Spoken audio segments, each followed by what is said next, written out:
नमस्कार दोस्तों, मैं शिव कुमार व्यास व्यासवाणी चैनल में एक बार फिर आपका स्वागत करता हूं। दोस्तों, 3 दोस्त एक ट्रेन का इंतज़ार करने के लिए रेलवे स्टेशन पर खड़े थे। एक के हाथ में पानी का गिलास था, एक चाय पी रहा था और एक के हाथ में कॉफ़ी का कप था और बातें कर रहे थे। इतने में एक कुली जल्दी में हड़बड़ाहट में बहुत सारा सामान लेके वहाँ से निकला तो उसका धक्का उन तीनों के लग गया और तीनों के लगने से जिसके हाथ में पानी था वो पानी गिर गया, जिसके हाथ में चाय थी वो चाय छलक गई और जिसके हाथ में कॉफ़ी थी वो कॉफ़ी छलक गई। क्यों छलकी? क्योंकि कुली ने धक्का दिया था। दोस्तों, केवल चाय, पानी और कॉफ़ी ही नहीं छलकी, उसके साथ में उन तीनों की प्रतिक्रिया क्या रही।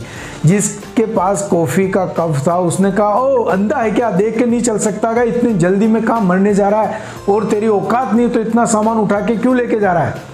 जिसके पास चाय का कप था उसने कहा, ओ भाई जल्दी देख, हम भी रास्ते में खड़े हैं, थोड़ा देख के तो चल लेना। जिसके पास पानी का गिलास था उसने, अरे भाई भाई भाई जरा संभल के आराम से, इतनी जल्दी क्यों कर रहे हो, कहीं चोट तो नहीं आई, कोई सामान तो नहीं गिर गया। ओ सॉरी हम ही रास्ते में खड़े थे। दोस्तों, इन 3 प्रतिक्रियाओं के साथ हम विचार करते हैं तो पाते हैं कि वहाँ केवल पानी, चाय और कॉफ़ी नहीं झलका, बल्कि उनका जो व्यवहार है, उनकी सोच है, उनके संस्कार है, उनके दूसरों के प्रति देखने का नज़रिया है, वो चीज़ वहाँ छलक के बाहर आ गई।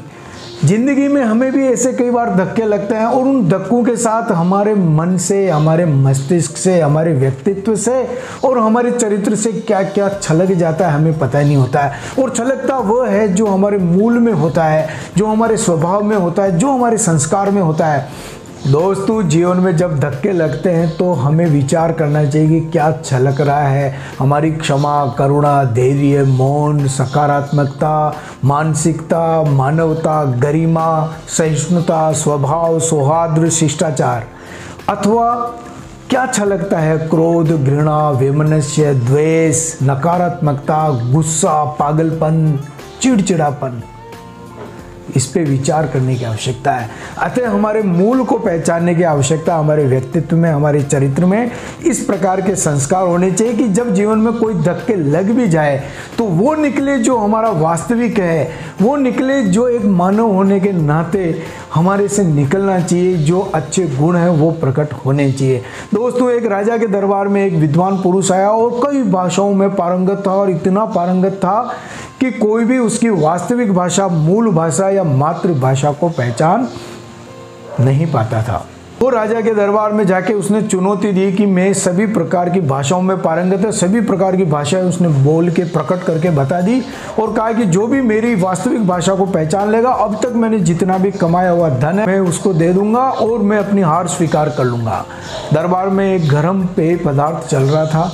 एक मंत्री उठा, हाथ में गर्म पेय पदार्थ को लिया और सीधे विद्वान के मुंह पे उसने फेंक दिया और जैसे ही फेंका, विद्वान पुरुष के मुख से जो शब्द निकले, उस मंत्री ने कहा कि यह आपकी वास्तविकता है, यह आपकी मातृभाषा है, यह आपकी मूल भाषा है। क्योंकि जब आदमी गुस्से में होता है और जब जीवन में उसको धक्का लगता है तो वो वही प्रकट करता है जो उसका वास्तविक है, जो उसका मूल है, जो उसकी मूल भाषा है।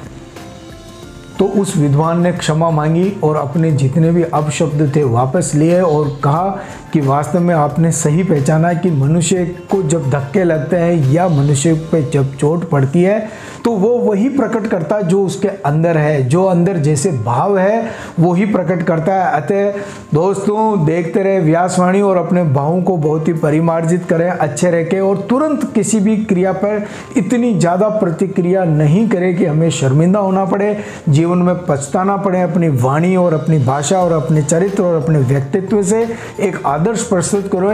व्यक्तित्व निर्माण की वीडियो देखने के लिए देखते रहे व्यासवाणी। बहुत बहुत धन्यवाद।